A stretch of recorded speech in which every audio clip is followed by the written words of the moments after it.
CTS를 시청하시는 시청자 여러분 안녕하세요. CTS 스페셜 크리스천 초대석의 김정희 사모입니다. 전임원 목사입니다.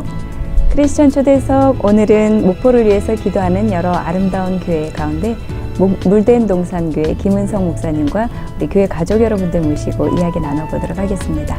안녕하세요. 안녕하세요. 반갑습니다. 네, 반갑습니다. 네, 먼저 우리 목포 물된 동산교회 가족 여러분들 소개하겠습니다. 각자 시청자 여러분들께 소개 좀 부탁드릴게요. 안녕하세요. 목포 물된 동산교회 김은성 목사입니다. 네, 안녕하세요. 물된 동산교회를 섬기는 심종필 집사입니다. 안녕하세요. 반갑습니다. 물된 동산교회 이재관 집사입니다. 안녕하세요. 물된 동산교회 지덕희 집사입니다. 안녕하세요. 찬양을 사랑하는 이문정 집사입니다. 안녕하세요. 물된 동산교회 김래경 집사입니다. 반갑습니다. 이렇게 목사님 또 집사님들 오셨는데 물된 동산교회 사실 시청자 여러분이 잘 모르시잖아요. 그래서 우리 교회가 어떤 교회인지 우리 집사님들이 좀 교회 자랑 좀 해주시면 좋겠는데 우리 심 집사님. 네. 네, 안녕하세요. 우리 물된 동산교회 모르시는 분들이 많으실 거예요. 이제 개척된 지 한 4년 정도 됐거든요. 그래서 지금 열심히 시작하면서 하나님의 마음 들고 그렇게 나가는 교회입니다. 특별히 저희 교회는 3번의 감사절기를 지켜요. 그래서 추수 감사절은 저희가 지키지 않고 성탄절과 부활주일 그리고 성령 강림주일 이렇게 3번의 감사주일을 지키는데 이 감사주일에 들어오는 모든 헌금은 주변에 어려운 곳으로 또 선교지로 이렇게 흘려보내는 그런 역할들을 감당합니다. 그래서 앞으로도 더 많은 것들로 주변에다 흘려보내는 그런 교회가 되고자 노력하고 있습니다. 네. 네. 우리 심 집사님 아니 이재관 집사님. 예. 네. 예, 방금 우리 심 집사님께서도 말씀하셨는데 우리 교회가 이제 개척된 지 4년 됐지만 그래도 많은 교회 예산 부분을 사랑의 나눔이 있는 곳에 하나님이 함께 계시도다라는 그런 말씀을 저희들이 붙잡고 많은 곳에 나누어주고 또 사랑을 흘려보내고 있습니다. 그중에 특별히 많은 외국에서 선교하시는 선교사님들과 또 동남아시아에 있는 어려운 생활을 하고 있는 어린 학생들에게 많은 지원을 해주고 있고 또 교회 인근에 주민들과 함께 사랑을 나누기 위해서 늘 실천하며 나가고 있는 그런 교회입니다. 네. 우리 지덕희 집사님. 예, 저희 교회에서는요 다음 세대를 준비하는 사역으로 새서식방과 그리고 아동부 1, 2, 3학년 친구들이 전도 특공대를 하고 있습니다. 새서식반은 가정에서 이루어지는데요. 주일날 예배에 참석하지 못한 아이들이 가정 안에서 선생님들과 전도사님의 말씀을 듣고 그리고 교제할 수 있는 시간을 갖고요. 전도 특공대 같은 경우는 다른 교회와 다르게 저희 자체적으로 보금딱지를 만들어서 아이들이 그 보금딱지를 먼저 알고 친구들하고 전함으로써 교회 아동부들의 활성화에 많은 도움이 되고 있습니다. 네. 우리 목포 물된 동산교회 거기 중심에 또 우리 김은성 목사님 계시는데요. 우리 성도님들께 여쭤볼게요. 우리 김은성 목사님은 어떤 분이신가요? 우리 목사님은 제가 늘 자주 이제 집하고 가까워서 도립도서관 자주 가는데 도립도서관에 가면 거의 만나볼 수가 있습니다. 그것은 목사님께서 늘 성경 말씀과 또 말씀을 이렇게 주일 말씀을 선포하기 위해서 많은 부분을 공부하고 또 노력하고 또 바르게 말씀을 전하기 위해서 굉장히 많이 노력하는 것을 제가 자주 봤거든요. 그래서 그런 부분이 있어서 굉장히 젊으시면서도 도전적이고 우리 성도들에게 정말로 신앙에 흔들림 없는 그런 말씀을 전해주신 그런 목사님이십니다. 김민정 집사님. 네, 우리 목사님은요 저와는 아이들 나이가 비슷해서요 아이들 양육이나 교육 면에서 모범을 보여주시고 계시기 때문에 제가 좋은 영향을 많이 받고 있습니다. 또 설교하실 때에도 성경을 왜곡되지 않게 설교하시려고 하시는 모습이 참 감사와 감동이 됩니다. 네. 오늘 교회 자랑하시는 집사님들 또 목사님 자랑하시는 집사님들 얼굴 보니까 교회가 어떤 교회다 대강 짐작이 가요. 그리고 또 앞으로 이 교회 큰일 낼 교회구나 그런 생각도 들고 그런데 우리 목사님 이제 좀 물어보겠습니다. 예. 목사님 할머니가 전도사님이셨고 예. 아버님이 목사님이셨다는데 네. 이렇게 3대에 걸쳐서 몸된 교회를 섬기고 있는데 그래도 개인적으로 네. 언제 예수님을 구주로 영접했는지 예. 또 그리고 왜 목회를 그 비전으로 품게 됐는지 예. 이런 부분들을 좀 듣고 싶어요. 네. 저는 일남 사녀 중 넷째로 태어났습니다. 그래서 집에 아들이 없었기 때문에 어머니께서 아들을 낳으면 하나님께 바치겠다 그 기도 가운데에 저를 가지게 되었습니다. 그래서 제가 태어나자 저희 어머니는 항상 저를 가까이 옆에 두시면서 너는 하나님 앞에 바쳐진 사람이다. 너는 목사가 되어야 된다. 늘 그렇게 살아야 된다. 이렇게 예. 말씀을 하셨어요. 네. 근데 사실 어렸을 때에는 그 말이 참 한편으로는 좋지 않았어요. 왜냐하면 저도 사춘기 때에는 제가 하고 싶었던 일도 있었고 제가 원하는 것도 있었는데 어머니는 일방적으로 계속해서 목사가 되어야 된다고 하니까 나도 하고 싶은 거 있는데 꼭 그것을 해야 되느냐 이제 그런 마음을 가지고 있었을 때도 있었습니다. 그러던 가운데 중학교 3학년 때 문득 들어온 생각이 목사가 내가 하고 싶다면 할 수 있고 하기 싫다고 해서 할 수 없는 일이냐. 내가 아무리 하고 싶어도 하나님께서 사용하지 않는다면 할 수 없을 텐데. 그 마음이 불뜻 들어오자 그때부터는 나는 정말 목사를 하고 싶은데 하나님께서 나를 써주실까. 나처럼 부족하고 연약하고 내세울 만한 거 하나 없는데 과연 하나님께서 나를 하나님의 이 종으로 일할 수 있도록 하나님께서 사용하실까. 그래서 이제 그때부터 하나님 앞에 기도했던 것 같아요. 하나님, 저 정말로 목회자가 되고 싶습니다. 하나님, 정말 잘하는 거 없지만 저를 하나님 사용해 달라고 그때부터 그렇게 기도를 했던 것 같아요. 어려서부터 예. 중학생 때부터. 그런데 이제 그렇게 해서 어찌됐든 소원한 대로 목사가 됐잖아요. 네. 목사가 되고 나서 이제 과정을 좀 여러 가지 거쳤을 것이고 네. 지금의 물된 동산을 개척하시게 된 특별한 동기라도 있으신지요? 네. 사실 저는 부교육자 생활을 서울에서 했습니다. 그래서 서울에서 한 10년 동안 있었는데 아내의 건강이 좋지 않아서 그래서 더 이상 서울에 있을 수 없어서 그래서 좀 요양을 해야 되겠다 생각을 해서 이 목포에 내려왔습니다. 처음 목포에 내려올 때에는 한 2, 3년 있다가 다시 서울로 올라가야 되겠다. 이제 그 마음을 가지고 목포에 내려왔습니다. 그래서 목포 복음교회에서 이제 부목사 생활을 하고 있었는데 부목사 생활을 하다가 갑자기 담임 목사님이 다른 교회로 이렇게 옮겨가게 되셨습니다. 그래서 담임 목사님이 없는 동안에 제가 복음교회 선임 자리로 있었기 때문에 그 일을 감당하다가 새로 담임 목사님이 오시게 되었습니다. 그래서 새로 담임 목사님이 오시자 다시 서울로 올라가야 되겠다 그렇게 생각을 하고 있었는데 제 마음이 이 서울로 올라가는 것에 대해서 선뜻 이렇게 열려지지가 않았습니다. 그러면서 어렸을 때의 그 모습들이 이렇게 떠오르기 시작을 했습니다. 제가 어렸을 때에 정말 그때에는 기도할 때 하나님 정말 복음이라면 제가 어디든지 가겠습니다. 그렇게 그렇게 기도했었는데 어느 순간부터 어디든지가 아니라 서울로 가겠습니다. 서울로 가겠습니다. 이렇게 기도하고 있는 제 모습을 보게 되었습니다. 그러다가 제가 왜 목회를 하고 싶었는지에 대해서 생각을 해보게 되었습니다. 저희 아버지가 목회를 하고 계시는데 저희 아버지는 목회를 하면서 저에게 하나님이 살아계심을 보여주셨습니다. 저는 자라오면서 아버지를 통하여서 정말로 하나님께서 살아계시고 하나님께서 정말로 우리의 삶 속에 간섭하고 계시는구나. 그것을 아버지를 통하여서 제가 보고 자랐는데 저는 그러면 우리 아이들에게 지금 무엇을 보여주고 있는가 그것을 생각하게 되었습니다.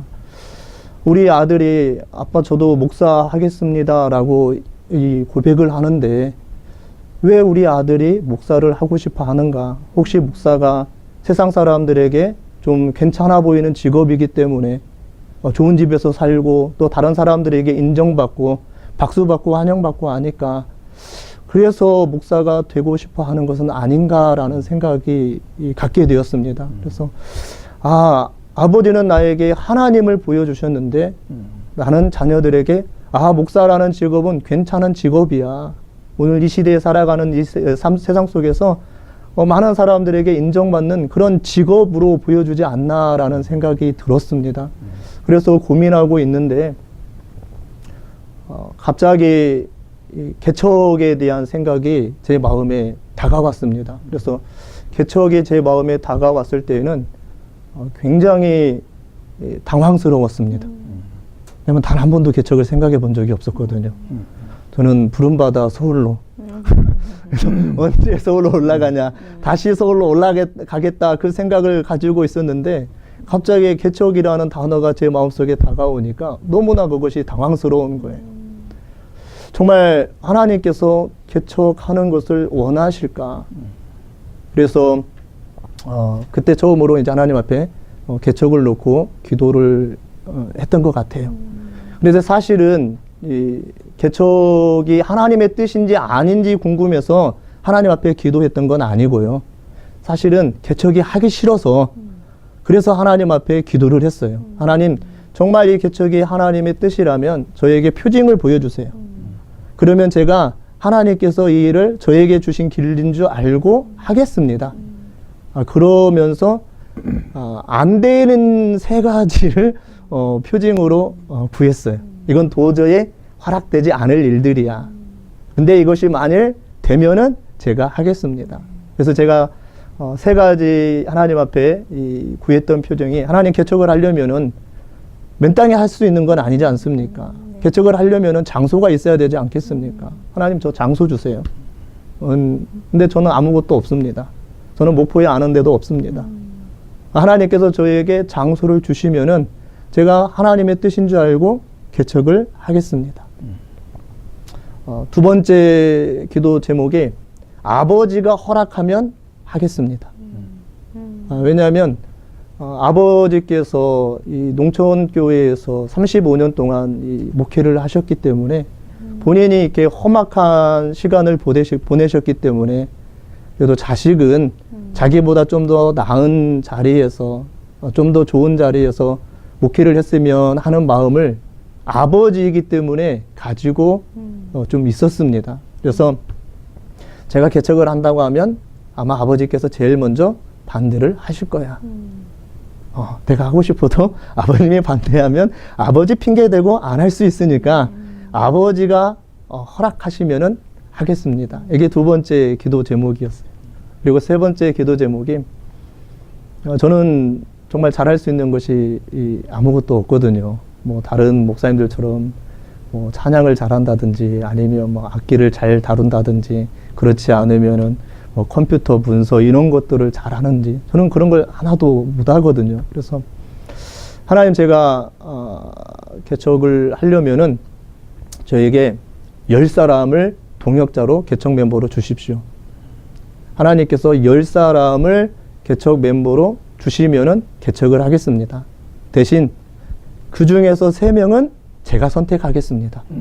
제가 원하는 3사람, 그리고 10사람을 주면은 하나님께서 주시면은 제가 개척하겠습니다 하고 이제 그 3가지 놓고 기도를 했어요.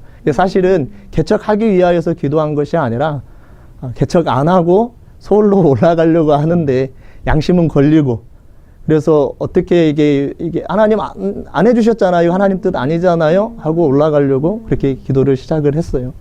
근데 그렇게 기도를 시작을 하면서 우연히 지금 우리 당가두, 저희 교회가 당가두로에 있습니다. 근데 우연히 지금 있는 교회를 만나게 된 거예요. 보게 된 거예요. 하동 측에 계셨던 목사님이셨는데 개척을 하려고 2년 동안 그 교회를 직접 세우셨는데 2년 동안 개척을 했는데 안 되셔서 다시 광주로 가신다고 그 건물을 이렇게 내놓으셨어요. 근데 앞에서 말씀드렸듯이 돈이 있어야 들어갈 것 아니겠습니까? 그래서 하나님 저는 돈도 없습니다. 근데 제가 어떻게 이것을 할 수 있겠습니까? 근데 마침 그 건물이 반절은 은행에서 저당을 붙잡혀가지고 이 대출을 받아서 이자를 내고 있었고 목사님도 반절만 그 돈을 지불하신 거예요. 그래서 저한테 반절만 이 준비를 해 오시면 된다. 그래서 저는 뭐 사실은 별로 개척의 마음이 없었기 때문에 그 돈에 대해서도 기도를 하지 않았었거든요. 근데 두 번째가 이제 아버님이 허락하시면 개척을 하겠다고 말씀을 드렸는데 저는 아버님이 허락하리라고 생각을 한 번도 해본 적이 안 했는데 저희 아버님이 개척하는 것을 찬성을 하시고 또 특별히 저희 누나들 이 아파트를 이 저당 잡혀서 그래서 예, 대출을 받아가지고 오셔가지고 그래서 예, 그 또 건물이 해결이 되었고요. 다 그게 누나들을 먼저 낳은 이유가 있어요. 예.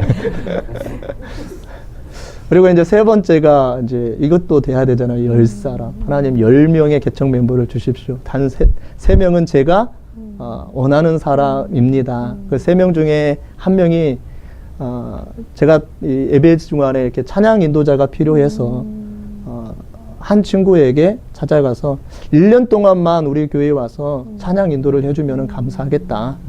만약에 그렇게 하면은 내가 개척을 하겠다. 근데 감사하게 그 친구가 1년 동안 저희 교회에 와서 찬양 인도를 해주고 해줬어요. 그 다음에 한 사람은 제가 유일하게 딱 한 분 찾아가서 지사님 제가 사실은 목포에서 개척을 하려고 하는데 제가 참 능력이 없어서 지사님 옆에서 저를 좀 도와주시면은 제가 개척을 할 수 있을 것 같습니다. 지사님 한번 기도해 주십시오. 기도해 보십시오라고 말씀을 드렸는데 지사님이 기도하시고 응답이 없어서 하나님의 가라는 응답이 없어서 네. 하나님께서 개척교회 하기를 원한다면 제가 성경을 딱 폈을 때 가라라는 단어가 있으면 가겠습니다. 나중에 이제 이야기를 해주시는 거예요. 자기가 성경을 딱 폈을 때 가라라는 이 글자가 있으면 하나님이 보낸 줄 알고 가겠다. 근데 그렇게 하셨다고 그래요. 네. 기도해도 이 대답이 없으시니까. 그래서 성경을 딱 폈는데 슬프게도 거기에 가라라는 단어가 있어서 그래서 지사님이 오셨어요. 예. 그리고 한 분은 제가 개척을 하려고 합니다. 기도 한번 해보십시오. 근데 사실 그분이 오셨으면 좋겠다 생각을 했는데 이분은 안 오셨어요. 근데 개척을 하면서 왜 이분이 이분은 제가 그렇게 기도를 했는데 저희 동역자로 안 붙여주셨습니까? 근데 시간이 지나면서 조금씩 느껴지는 것이 오는 것보다 안 오는 것이 더 하나님의 뜻을 이루는데 더 좋았다라는 것을 깨닫게 되었습니다. 그래서 세 가지 이 모든 것들이 원하지 않게 되다 보니까 어쩔 수 없이 그래서 개척은 제가 한 게 아니고 하나님께서 물된 동산교회를 거기에 세우시고 그리고 저를 그 교회에 보내셨습니다. 참 세 가지 기도 제목이 오묘하게 하나님이 다 그냥 기도 응답을 하셨네요. 예, 도망갈 이 구멍이었는데 사방을 다 막으시고. 예. 네. 목사님 목회하시면서 가장 중요하게 생각하시는 목회 철학은 무엇이세요? 목회 철학이요? 네. 사실 딱히 제가 목회 철학이다라고 이야기할 만큼 그렇게 가지고 있는 것은 없고 그러나 제가 목회를 하면서 좀 그래도 마음에 두고 중점을 두는 것은 요즘 이렇게 주변을 보면은 참 좋은 신앙인들은 많이 있는데 죄송합니다. 참 좋은 교인들은 많이 있는데 세상 속에서 좋은 신앙인들을 보기는 많이 힘든 것 같습니다. 그러니까 교회 안에서는 다 은혜가 넘치고 교회 안에서는 너무나 좋은 분들이고 교회 안에서만 만나면 은혜가 되는데 세상 속에서 이렇게 만나면은 이렇게 참 신앙인다운 그런 분들을 보기가 어려운 것 같아요. 그래서 저는 하나님께서 언제까지 이 교회에 저를 붙잡아 두실지는 모르겠지만 제가 이 교회에서 사역하는 동안은 좋은 교인이 아닌 좋은 신앙인을 만들자. 그래서 세상 속에서 교회에서 빛이 나는 성도가 아니라 세상 한가운데에서 일터 한가운데에서 사람들과 만나는 그 관계 속에서 빛이 나는 그런 좀 성도로 이렇게 세우는 데 힘을 쏟아야 되겠다라는 그런 마음을 가지고 있습니다. 네. 목사님께서 말씀하신 그 목회 철학에 그것이 배어 있다고도 봅니다만은 목사님이 개척을 했잖아요. 아니, 하나님이 하셨어요. 어찌됐든 목사님 시작을 하셨잖아요. 예. 그러면 목사님께서 바라는 교회상이 있을 것 아닙니까? 네네네. 내가 꿈꾸는 교회, 예. 혹은 내가 생각하는 교회, 예. 하나님 앞에 기도하면서 그 방향으로 나갈 것 아니에요. 예. 목사님 꿈꾸는 교회는 어떤 교회입니까? 제가 원하는, 바라는, 기도하는 저희 물된 동산 교회는 주차장과 같은 교회가 아니라 휴게소와 그렇지 않으면 주유소와 같은 교회가 되었으면 좋겠다. 그래서 교회 오면 다들 좋잖아요. 교회 오면 편하고 행복하고. 그런데 우리가 하나님의 나라를 만들어 가야 될 곳은 세상이잖아요. 그런데 세상에서 살아가야 될 힘이 없다면은 세상 속에서 또 하나님의 영광을 나타낼 수가 없잖아요. 그래서 우리 교회는 교회가 주차장이 아니라 주유소와 같은 그런 교회가 되어서 성도님들이 교회에 와서 하나님의 말씀과 하나님의 은혜로 충전이 되어서 언제든지 세상 속에 나아가서 하나님의 영광을 나타낼 수 있도록, 그러기 위해서는 이 교회 안에 언제나 하나님의 생명수와 생명의 양식이 흘러 넘쳐야지 우리 성도님들이 와서 이렇게 충전이 되어서 갈 수 있지 않을까. 그래서 기도하는 것이, 저희 교회는 항상 하나님의 이 강력한 운행하심이 있고, 그래서 하나님의 생명수와 또 하나님의 생명의 양식이 흘러 넘쳐서 그것이 좋아서 교회에 안주하는 것이 아니라 그것을 얻어서 세상으로 나아가서 하나님의 나라로, 하나님의 나라를 만들어가는 그런 교회가 되었으면 좋겠다, 이런 생각을 가지고 있습니다. 또 하나는 저희 교회, 우리 물된 동산 교회는 좀 자발적인 비움이 있는 교회가 되었으면 좋겠다라는 생각을 가지고 기도하고 있습니다. 하나님께서 이스라엘 백성들에게 만나를 내려주셨는데, 그 만나를 주셨을 때 하나님께서 하늘의 비와 같이 내려주셨거든요.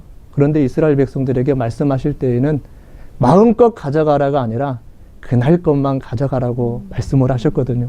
그리고 그것을 통하여서 너희가 하나님을 믿는지 안 믿는지 하나님께서 시험하시겠다고 말씀하셨거든요. 그러니까 비 오듯이 주지만 가져가야 될 것은 하루 분량이라는 것이죠. 그래서 하나님의 이 날마다 부어주시는 그것을 누리기 위해서는 우리가 날마다 비워야 되지 않을까. 그래서 우리 교회가 탐욕의 무덤이 되지 않도록 그러기 위해서는 좀 자발적인 비움이 있어야 되겠다. 그래서 아까 우리 집사님들이 교회 소개할 때에 절기 행사는, 절기에 들어오는 헌금은 교회 재정으로 들어오지 않고 힘들고 어렵지만 그것을 이웃과 함께, 그렇지 않으면 선교지와 함께, 아니면 주변에 있는 개척교회를 향하여서 지금까지 보내고 있습니다. 그리고 마지막으로 원하는 교회는 좀 우리 교회는 거룩한 낭비를 하는 교회가 되었으면 좋겠다.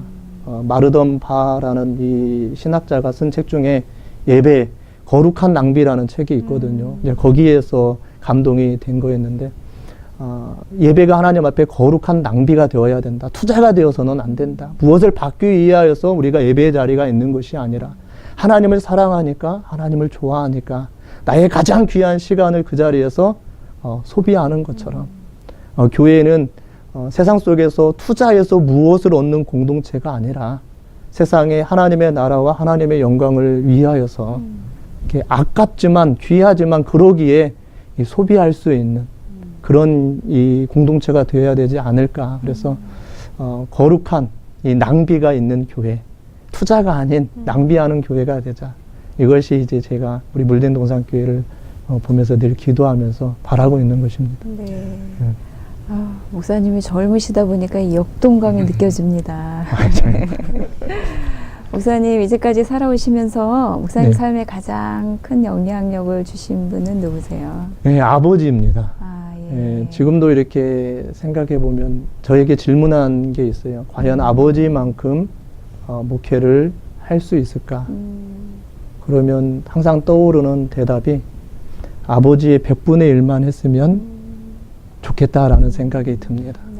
그러니까 저는 제가 아무리 해도 아버지의 100분의 1도 따라하지 못할 것 같아서 많이 두렵습니다. 앞에서 소개해서 말씀드렸던 것처럼 정말 아버지의 목회 생활이 쉽지는 않았습니다. 네. 아버님이 전도사 생활을 거의 한 15년 동안 하시면서 교회도 건축도 하시고 개척도 하셨는데 전도사라는 이유만으로 이렇게 쫓겨난 적도 많이 있으셨고요. 그리고 농촌에서 생활을 하기 때문에 경제적으로 가정을 이끌어가기에 많이 어려웠습니다. 그런데도 불구하고 어려웠지만 아버님은 저에게 하나님이 어떤 분이신지 하나님이 살아계심을 보여주셨습니다. 그래서 저는 하나님을 성경에 나타난 하나님을 아버지를 통해서 보았기 때문에 제가 지금 이 자리에 있는 것이고 저희 집을 보면은 저희 둘째 누나는 지금 몽골에서 선교사로 보내고 계시고요. 저희 셋째 누나가 사실은 저희 집에서 제일 유능한 사람이었습니다. 머리도 좋고 공부도 잘하고 저희 셋째 누나가 목회를 하고 싶었어요.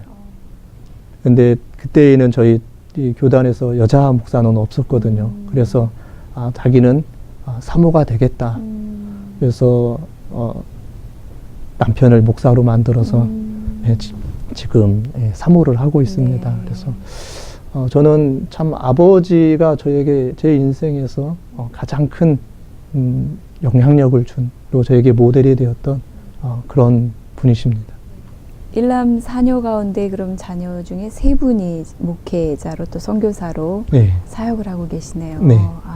네.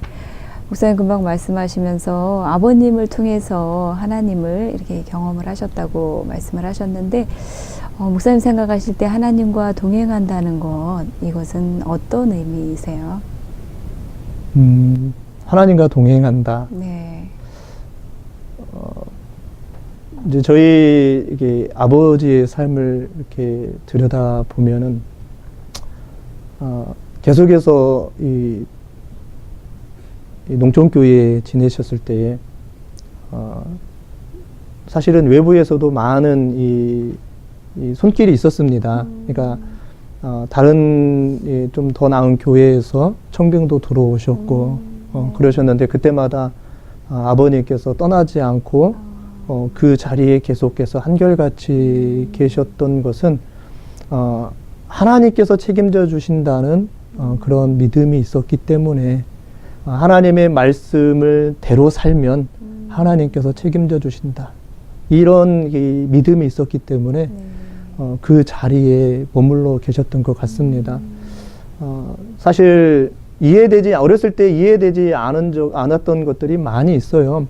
왜냐하면 지금도 언뜻 이렇게 기억해 보면 저희가 일남 4녀였는데 한 달에 아버지 사례비가 한 50만 원 정도 이렇게 받으셨어요. 근데 저희가 다 또 하나님의 은혜로 연년생이에요. 그래서 제가 중학교 1학년이면 저희 위에 있는 누님은 중학교 3학년. 2학년, 3학년. 예. 네. 그러면 그 위에는 고등학교 2학년. 그러면 그 위에는 대학교 1학년. 그러니까 뭐 이것은 이 학비 대기도 사실은 어려운 상황입니다. 50만 원이면. 네. 그런데 저희 아버지가 이렇게 사례비를 받으면 반절 이상을 거의 약 30만 원 돈을 헌금을 하셔요. 뭐 감사 헌금에 저는 어렸을 때는 사실은 지금 먹을 것도 없는데 저렇게 헌금을 하실까? 이해가 안 되시죠. 예. 사실 어렸을 때에 이 아버지 돈 때문에 이 아버지한테 혼나지 않은 적이 없어요. 그러니까 제가 무슨 뭐 군것질을 하겠습니다. 아니면 뭐 옷을 사달라고 해서 혼난 것이 아니라 네. 학교에서 뭐 책을 사야 된다는지 그렇지 않으면 공과금을 내야 된다고 그렇게 말씀을 하면은 저는 한 번 이야기를 하지만 사실 제 위에 누나들이 다 한 번씩 하고 지나갔던 예, 그렇죠. 말들이잖아요. 네. 그러니까 아버님은 똑같은 이야기를 4번 듣는 거죠. 네. 근데 사실은 돈이 있어야 줄 수 그렇죠. 있는 거 아닙니까? 그렇죠. 그러니까 아버지 마음이 얼마나 그것이 힘드시겠어요. 그렇죠. 그러니까 그것을 이제 표현하는 것이 이제 화로서 이제 표현을 많이 하셨죠. 뭐 때리거나 그런 게 아니라 언성이 많이 높아지셨죠. 어제도 돈 가져가더니 오늘도 돈 가져가느냐. 무슨 뭐 돈만 맨날 이렇게 가져가느냐. 어렸을 때 기억해 보면은 집에 이렇게 빨간 딱지, 압류 있잖아요. 그것도 이렇게 종종 붙었던 것들이 기억이 나요. 네. 집에 돈이 없어서. 예. 그런데도 아버지가 그렇게 힘든 가운데서도 그 하나님 앞에 이렇게 헌금 생활을 철저하게 하셨어요. 그런데 지금 이렇게 돌아서 보면은 참 놀라운 게 지금까지 자라오면서 저희 아버지가 빚을 져보고 단 한 번도 살지 않으셨다는 사실이에요. 빚이 없어요. 빚이. 네. 너무나 감사한 게 저희 아버지가 저한테 빚을 안 밀려주셔서 빚이 없어요. 그리고 네. 그 어려운 상황 속에서도 그 도저히 안 되는 상황 가운데서도 저희 누나들 다 대학 가고 네, 저도 신대원까지 마칠 수 있었고 자녀들 모두 다가 이 대학까지 가고 결혼까지 네. 했다는 것이죠. 네. 사실은 누구 하나도 학교를 갈 수 없는 그런 사례비였고 누구 하나 결혼할 수 없는 그런 사례비였습니다.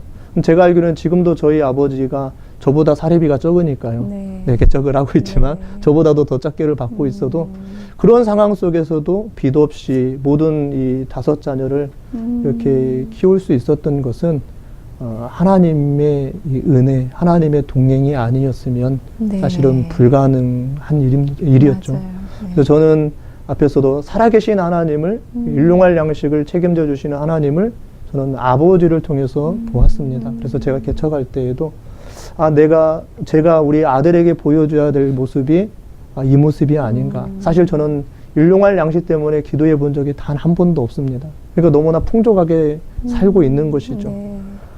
저는 일용할 양식을 위하여서 기도하는 아버지를 통하여서 일용할 양식을 제공해 주는 하나님을 보았는데 제가 그런 기도를 안 하는데 어떻게 제 아들이 저를 통하여서 일용할 양식을 채워주시는 하나님을 볼 수 있겠냐는 것이죠. 저는 우리 아버님이 지금 생각해 보면 참 지혜로운 분이시다라고 생각이 들어요. 네. 그러니까 자기의 재물을 하나님의 재물로 만드는 지혜가 있었던 것 같아요. 그러니까 내 수중에 있으면은 얼마 되지 않는 것이지만 이거 하나님 전부 하나님의 것입니다. 어차피 나에게는 20만 원 가지고 이건 살 수도 없는 건 그냥 하나님한테 이게 바치고 이래 주고도 죽고 저래도 죽으니 이렇게 살다 죽겠습니다. 그랬던 것 같아요. 그러니까 또 하나님께서 또 살리시는 또 그 은혜를 저희 아버지에게 또 이렇게 행하시지 않았나. 예, 그런 것을 참 많이 이렇게 경험하였습니다. 네, 아버님의 삶을 통해서 하나님을 경험을 네. 하신 거네요. 네. 네, 아버님 지금도 목회. 올해 이제 하시나요? 은퇴하십니다. 어디에서 목회하세요? 군산에서 하고 계십니다. 그러시군요. 목사님 참 그 어려운 때를 하나님을 경험하면서 네. 이렇게 살아오셨는데요. 지금도 참 경제적으로 많이 어려움을 호소하는 사람들이 많잖아요. 네. 그런 분들에게 목사님께서 해주시고 싶은 말씀도 있으실 것 같아요. 요즘 저희 새벽 예배에 사무엘상을 가지고 새벽 예배 말씀을 전하고 있습니다. 네. 사무엘상을 보면은 다윗이 참 억울하게 이 도망자의 삶을 하고 있는 것을 볼 수가 있어요. 네. 사울에 의해서 억울하게 참으로 힘들고 고달프게 그렇죠. 정말 이리저리 쫓겨가고 있는 이 다윗의 모습이 아주 사무엘상에 세세하게 기록이 되어져 있습니다. 네. 그런데 요즘 새벽 예배 사무엘상을 보면서 발견하는 게 무엇이냐면 다윗은 사울을 피하여서 열심히 도망가고 있는데 다윗의 주변에 한 사람 한 사람씩 늘어나기 시작한다는 것이죠.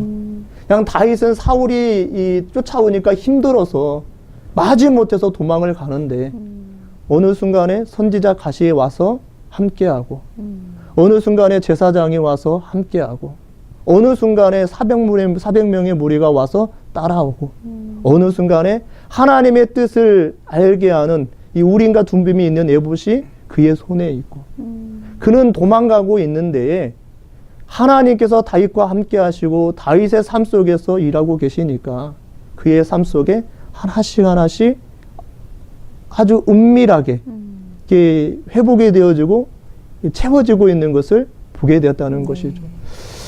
이 시대에 참으로 여러 가지 문제로 고난당하고 아파하는 분들이 많이 있는 줄로 압니다. 그런데 어떻게 보면 억울하기도 하고 어떻게 보면 너무나 지치고 힘든 고난이지만 분명한 사실은 그 고난 속에서 하나님은 지금 일하고 계신다는 사실이죠. 그래서 저는 고난 가운데 있는 많은 분들에게 현존하시는 하나님을 좀 전해드리고 싶어요. 하나님은 저 먼 곳에서 단순히 바라보고 계시는 분이 아니라 오늘 우리의 삶 속에 들어오셔서 오늘 우리의 삶 속에서 우리와 함께 하시면서 우리를 위하여서 일하고 계시는 현존하시는 하나님.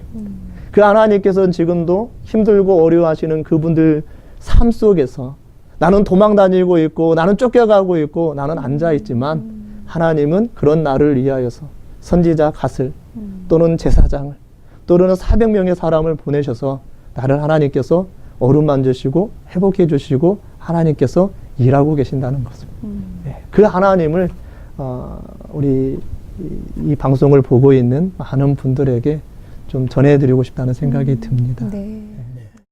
목사님 목회하시면서 굉장히 힘이 되었던 네. 성경 말씀이 있으실 것 같아요. 이제 개척을 처음 이제 시작하려고 할 때 그래도 앞에 말씀을 드렸듯이 제가 원하고 계획을 세워서 한 참여한 개척이 아니기 때문에 굉장히 두려웠습니다. 개척하면서 때로는 어려운 일도 있었고 때로는 감당하기 어려운 일들도 있었고 그럴 때마다 저를 붙잡아 준 것은 하나님께서 남 모르는 기쁨 누가 이 일 속에서 이 하나님이 일하시는 기쁨을 알 수 있을까? 나밖에 없다. 하나님께서 정말 최고의 자리로 나를 부르셨구나. 이 가나의 혼인잔치가 지금까지 그리고 앞으로 제가 이 길을 쭉 걸어갈 때에 아마 저를 붙잡아주는 그런 하나님의 음성이 되지 않을까 그렇게 생각을 합니다. 네. 오늘 작지만 결코 작지 않는 정말로 하나님의 뜻에 순종하고 있는 아름다운 교회를 만나서 저도 참 영이 맑아지는 그런 느낌을 갖습니다. 우리가 신앙생활하면서 되게 일상 속에서 현존하신 하나님, 늘 함께 하시고 살아계신 하나님보다는 뭔가 쇼킹하게 역사하시는 분으로 이렇게 오해하는 경우들이 참 많지요. 그래서 우리가 예수님을 믿는 분들의 간증을 들어보면은 특별히 목회자들 중에서도 옛날에 폐병으로 죽을 뻔했는데 하나님이 살려주셔가지고 목회를 했는데 큰 교회 목사님이 됐다. 이런 이야기들을 우리가 감동적으로 많이 듣거든요. 또 역사적으로 보면은 1902년에 제주도로 최초로 선교사로 갔던 이기풍 목사님이 유명한 평양의 깡패였지 않습니까? 근데 그 깡패가 예수를 믿고 변화되어서 목사가 됐다. 조지 히필드 목사님, 미국을 흔들었던 분인데 그분도 15살 무렵에 술집의 바텐더였다고 그러더라고요. 그러니까 그런 분이 예수를 만나니 이렇게 역사가 일어났다. 5만 번 기도 응답을 받았다는 조지 뮬러가 동네 유명한 좀도둑이었더라고요. 그런데 그가 예수를 만나고 나니까 변해서 과원을 경영하면서 심지어 빵 하나까지도 인위적으로 하지 않고 하나님 앞에 기도해서 응답을 받았다. 이런 간증들을 자꾸 들으면 뭔가 마음속에 좀 불만이 있어요. 그게 뭐냐면은 하나님은 기적적으로만 역사하시는가?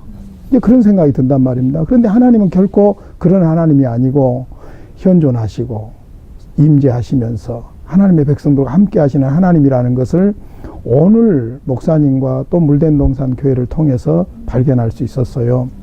대개 목사의 아들이 언제 예수를 개인적으로 인격적으로 영접했느냐라고 물은다면 답을 못합니다. 그냥 예수를 믿게 됐거든요. 그러니까 그런 차원에서 우리 목사님은 오히려 무슨 과거에 좀도둑이었다든지 깡패였다든지 바텐더였다든지 심지어는 4세기의 성자였던 어거스틴이 뭐 만이교에 빠고 과부와 결혼하고 막 이랬던 경력 없어요. 그냥 목사님 아들이에요. 그리고 아버지 목사님의 삶을 통해서 하나님을 배웠어요. 하나님을 경험했어요. 그리고 그 믿음대로 지금 목회하고 있어요. 우리 믿는 사람들의 삶이 이렇게 문화로 연결됐으면 참 좋겠어요. 획기적으로 어떤 화를 당하고 혼이 나야 무슨 하나님이 살아계시고 그게 아니라 일상생활 속에서 아버지의 살아계신 하나님을 믿는 모습, 아들이 그것을 배우고 또 아들이 그렇게 삶으로 또 그 아들이 그것을 배우고 또 우리 주변 문화가 하나님은 살아계신다. 그렇게 믿음으로 말미암아 서로가 다 신뢰감을 가지고 하나님의 뜻에 순종하는 이게 기독교 역사가 깊어지면서 살아있는 문화가 돼야 되지 않을까 그런 생각을 해봅니다. 우리 목사님 아버님을 통해서 현존하신 하나님을 삶 속에서 발견하고 그 하나님을 의지하고 불가능한 목회 현장에서 물된동산을 개척하고 또 인간적으로는 계산이 안 나오는 행동들인 것 같지만은 하나님을 믿기 때문에 또 그렇게 실천하는 이런 아름다운 모습들을 보았습니다. 하나님은 살아계십니다. 하나님은 지금 우리와 함께 하십니다. 그 하나님을 믿는 믿음이 오늘 물된동산의 우리 목사님과 또 성도들처럼 흘러 넘치는 우리 사회가 되기를 간절히 바라봅니다. 오늘 이렇게 바쁘신데 시간 내주셔서 너무 감사합니다. 감사합니다. 은혜를 많이 받았습니다. 네. 본 프로그램은 스마트폰과 인터넷 홈페이지에서 다시 보실 수 있습니다. CTS 목포 방송을 검색해 주시기 바랍니다. CTS 목포 방송의 모든 프로그램은 여러분의 기도와 후원으로 만들어져 가고 있습니다. 방송 보시고 감동되시거나 후원하고자 하시는 분들 아래 전화번호로 전화 주시고 후원해 주시면 감사하겠습니다. 저희는 다음 주 시간에 더욱더 따뜻한 소식 가지고 다시 인사드리도록 하겠습니다. 감사합니다. 안녕히 계십시오. 안녕히 계세요.